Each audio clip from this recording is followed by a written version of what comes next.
When my parents moved to the US, they were in their late 20s and they had 2 kids. My mom was pregnant with a third. We lived in other people's houses for a while until we finally were able to rent a section of a house.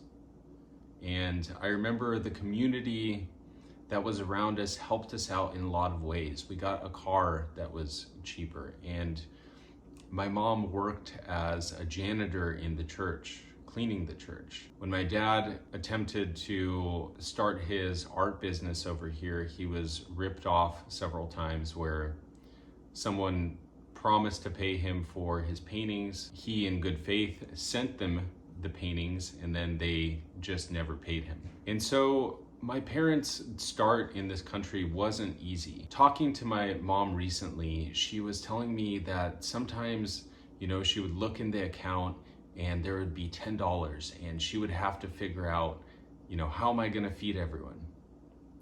And I can't help but wonder how much of my parents' thought life was devoted to this idea of self-love that we so often hear in almost every facet of society, regardless whether you are religious or secular. The idea of self-love and self-acceptance is this postmodern idea that has completely taken over pop psychology. I wanted to explore that, and I wanted to explore that idea as a Christian because I've been hearing it more and more in circles, and I've been hearing people use some scripture to basically say that no, this is actually what it's saying right here, because it's saying that you need to love others as yourself, implying that the self-love is the first commandment. But I think you'll find it interesting because it's not commanded that we deprecate ourselves to the point of self-loathing or despair. And I'm going to show you something that you may have never seen or heard before, and I think this is actually the mark that most Christians are aiming for. But because this prevalence of pop psychology and pop psychology ideas and philosophies is so strong in today's culture, they use memes and cliches that we hear from everywhere else that really have postmodern roots, and their logical ends and conclusions are not the same as the principles that are found in the Bible, in the actual teachings of Jesus. So to begin, I want to read a few passages from scripture that highlight the importance of loving others before ourselves and to love in a sacrificial manner. Namely, Philippians stands out. Do nothing out of selfish ambition or vain conceit, rather in humility. Value others above yourselves, not looking to your own interests, but each of you to the interests of others. So this is in direct contrast to what the self-love movement preaches. And I'm going to read you a small excerpt from an article that talks about the importance of self-love and what it means. So self-love means to take care of your own needs and not sacrifice your well-being to please others. Self-love means not settling for less than you deserve. Now that's an important word, and we'll come back to the idea of deserve. I'm going to read one more passage. So this is 2 Timothy. But understand this, that in the last days there will come times of difficulty. For people will be lovers of self, lovers of money, proud, arrogant, abusive, disobedient to their parents, ungrateful, unholy, heartless, unappeasable, slanderous, without self-control, brutal, and not loving God, treacherous, reckless, swollen with conceit, lovers of pleasure rather than lovers of God. So think about that last line, lovers of pleasure. Oftentimes we think that, we go to the extremes of pleasure, the pleasure of sex or the pleasure of food, those types of pleasures. But I think we can also look at this through a slightly different lens, that if the goal of life is to produce maximal comfort and pleasure, then it's no different than pursuing the more hedonistic and base human desires. If your goal is always to, I have to derive some pleasure from every experience. If that's put first and foremost, then it can only lead you into this exact predicament that this verse is talking about. Lovers of self, lovers of money, proud, arrogant. So this idea of deserving, when in reality we are taught that each one of us has fallen short. So it's not that we deserve the best in life because we deserve it. We actually deserve severe punishment. And that goes for every single person. So let's go through a couple more. So in John, a new command I give you, love one another as I have loved you, so must you love one another. By this, everyone will know that you are my disciples if you love one another. So it seems like the word one another is said many more times, written many more times than the word so I command you, be lovers of yourself, and then you can love one another. It doesn't follow in that sequence. It's implied that you love yourself as a human being. And I'm going to get into what Christians are trying to take out of this self-love movement. So when we think about words like deserve, or I'm worth it, or I don't want to settle. So these are things that are rights that are given to us. Now, when we contrast that to how people several hundred years ago, or early Christians, or just basically people in antiquity looked at the human condition, we can break it into virtues and vices, or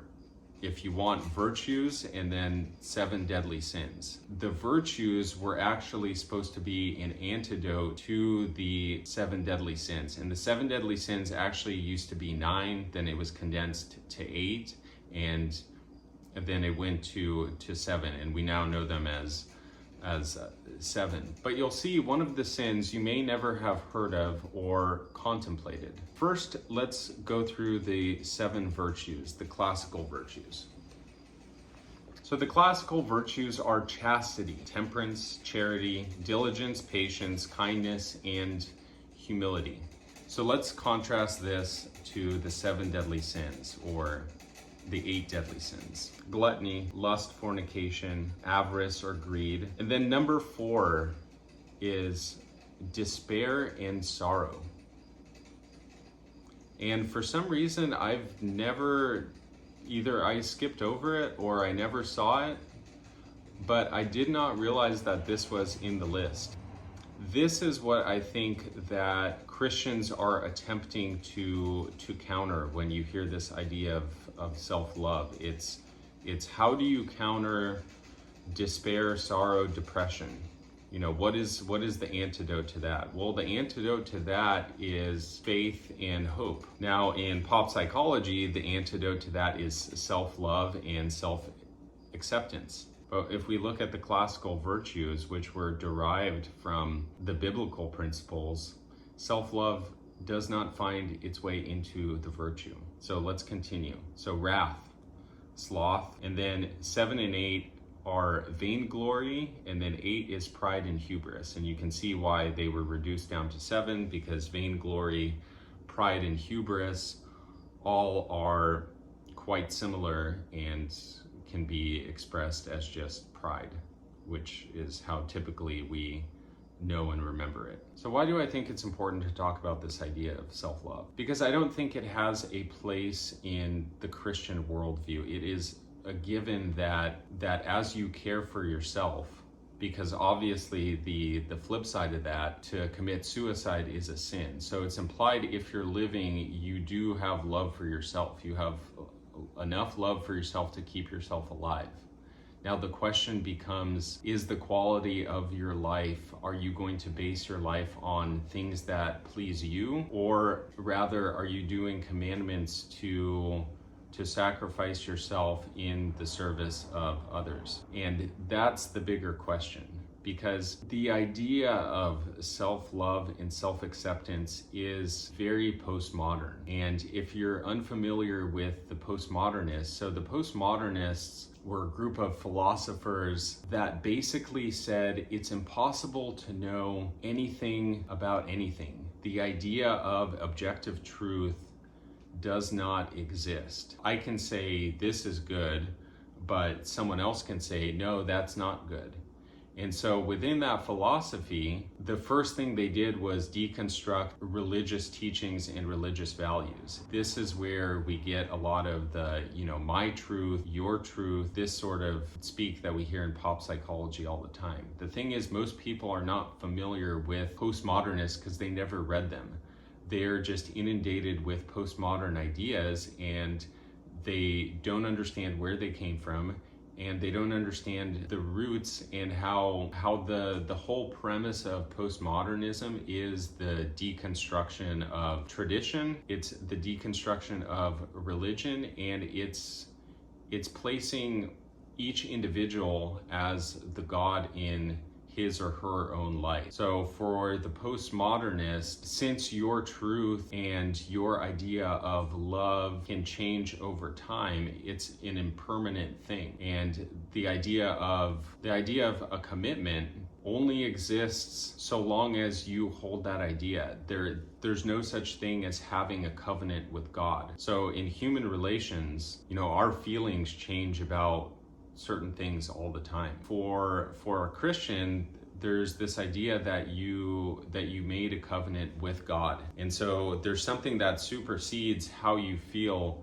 about a specific situation. There's something that supersedes your emotional state, and you rely on not your understanding, but you rely on the covenant and the wisdom that's given from above. So with postmodernism, the whole premise of the philosophy is to get rid of that. And it's the throwing up of your hands and saying, well, we can never find out the perfect truth. We don't know, we don't understand what love is. It's this ever-changing, fleeting thing. There's so many pop psychology sayings now that are all a product of postmodernism, and they've infiltrated into every aspect of society. And a lot of times people don't even understand that they are repeating things from these postmodern philosophers. And if you want to look at, who these people were, I advise you look into Foucault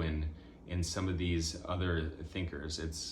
It's actually quite telling as to what they believe. They were not exactly the people you would want as role models. So what I wanted to bring into the light is to look at the roots of some of the cliches you hear. And this also seems a little bit too obvious, but if it's not written explicitly, there's probably a good chance that there's a reason that it was not written explicitly. There's this tendency now to read certain things and say, well, it actually, I think it meant this thing, even though they didn't write that, and they wrote this one other thing, 10 different times, but I really think what they meant to say was, something like this.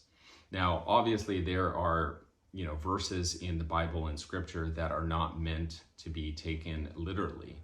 And there's this whole other idea of, is a metaphor truth?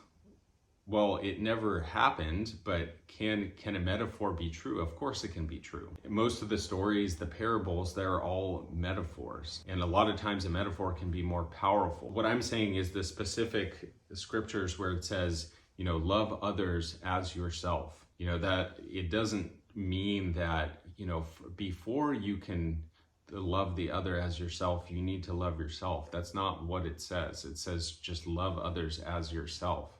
It's implied within that if you are living, breathing, that you have a care about yourself, and you're invited to start spreading that care around versus trying to acquire more and more self-love, deserving, and just this entitlement that is a part of modern culture. So with that, I hope you enjoyed it. See you on the next one.